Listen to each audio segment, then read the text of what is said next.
Gulus Gamamon finalmente apareceu e dessa vez a gente tem pistas aí por detrás desse mistério, viu? O episódio foi incrível, impressionou a gente. Se você quiser saber mais, você já sabe onde ficar.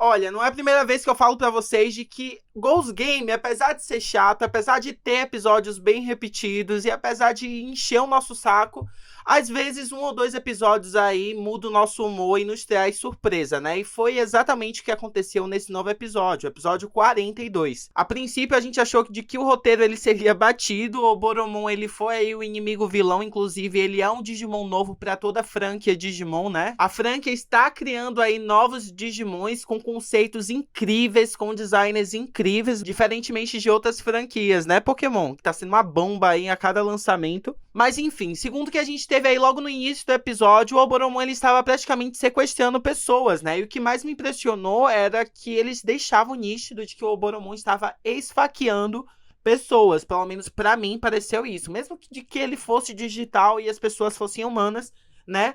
Foi uma cena muito agressiva, principalmente falando de Digimon. Logo após temos o núcleo principal, que assim como em todos os outros episódios, eles acabam sabendo aí do que aconteceu e vão atrás aí do Digimon que está causando tudo. Pra mim, eles parecem que são mais como uma equipe investigativa, né? Não sei se isso parece pra vocês também, mas segundo aí o que eu consigo ler do roteiro, né, segundo o que eles passam pra gente que está assistindo, eles são oficialmente agora uma equipe investigativa, mesmo tendo aí o Kyoshiro que é super medroso entre eles. Inclusive falei ressaltar aqui de que o Kyoshiro ele é um otaku, viu, adora animes assim como a gente, e é medroso também assim como a gente, pelo menos eu, né. Enfim, sabendo do caso, sabendo de que há um Digimon aí por detrás dos sequestros, eles vão atrás, assim como em todos os episódios, e ainda perguntam do porquê eu falo que é repetido, né, o roteiro. Eles vão lá atrás tentar descobrir aí o que tá rolando. E eles acabam descobrindo, obviamente, de que é um Digimon, como em todo santo episódio, de novo. E a princípio a gente acha de que é apenas um Oboromon que está causando todo esse desastre, mas depois a gente descobre de que é uma gangue deles. 5 no caso, cada um representando uma cor, e eles falam coisas pro núcleo principal de que eles não entendem, mas logo depois eles conseguem decifrar e entender de que isso é tudo parte aí de um jogo para definir qual deles ali vai ser o líder.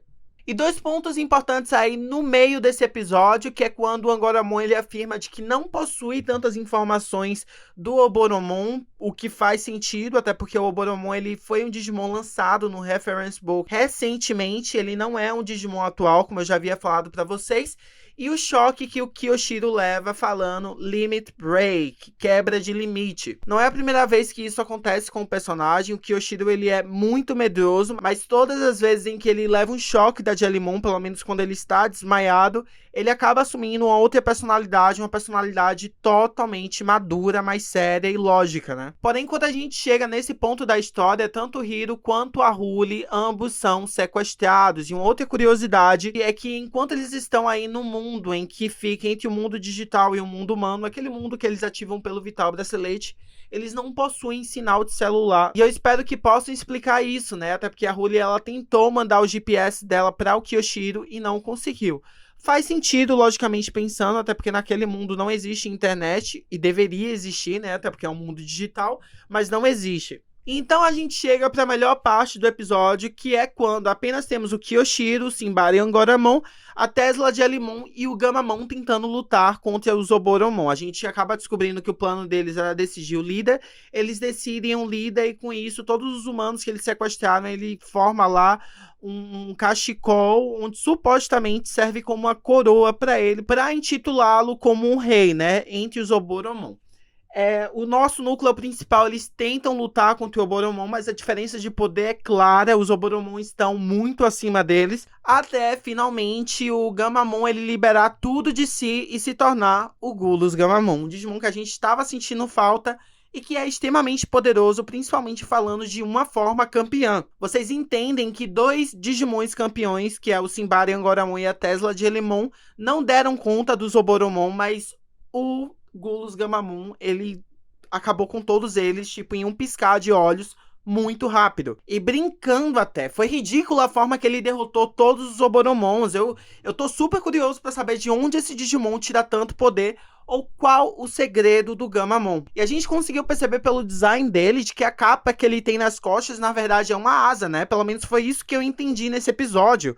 Funcionou como uma asa na minha mente, até porque o design dele ficou todo visualmente um Digimon com duas asas nas costas. Mas ainda assim, mesmo depois dele ter derrotado os Oboromon, libertado o Hiro, a Huli e todo mundo lá, o Hiro pede para ele parar de atacar e o Gulos Gamamon meio que é sarcástico, né? Brinca lá com ele, tipo, com um humor super pesado, algo que o Gamamon normal não faria. Inclusive, ele mesmo chama os próprios colegas, no caso a Tesla, Jellimon e o Simbara Engoramon, de fracos, né? Fala pro Hiro pra não andar com Digimons tão fracos como aqueles. E aí vem a parte chave desse episódio, porque ele fala de que um step já foi dado, ou seja, um dos passos já foi dado. Ele não especificou que passo foi esse, mas ele disse de que algo já aconteceu, algo que ele planejava, supostamente, aconteceu. E eu tô super curioso pra saber o que é isso. Inclusive, logo depois, a gente tem a silhueta de outros Oboromons falando que o Gulos Gamamon